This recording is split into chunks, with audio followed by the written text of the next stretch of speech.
દહેગામ મામલતદાર કચેરી ખાતે આવેલ જનસેવા કેન્દ્રમાં સ્ટાફ ઓછો હોવાથી તેમજ ત્યાં ફરજ બજાવતા કર્મચારીઓ સમયસર કામો નહીં કરતા હોવાની વ્યાપક ફરિયાદો।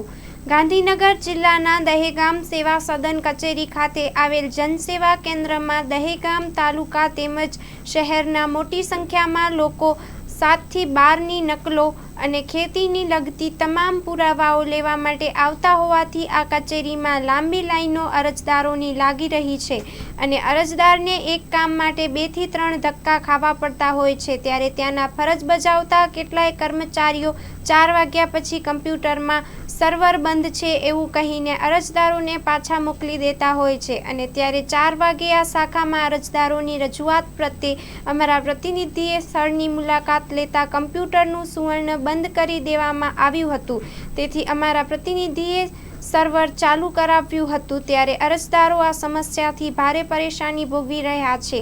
એ બાબતે લાગતા વળગતા તંત્રએ તાત્કાલિક તકેદારીના પગલાં ભરીને આ સેવા સદન કચેરી જનસેવા કેન્દ્રમાં વધારે સ્ટાફ મૂકવામાં આવે અને 5 વાગ્યા સુધી કર્મચારીઓ ફરજ બજાવે તેવી રજૂઆત થવા પામી છે। Story report by Agarsinh Chauhan, Harsoli, Dehgam, જિલ્લો ગાંધીનગર।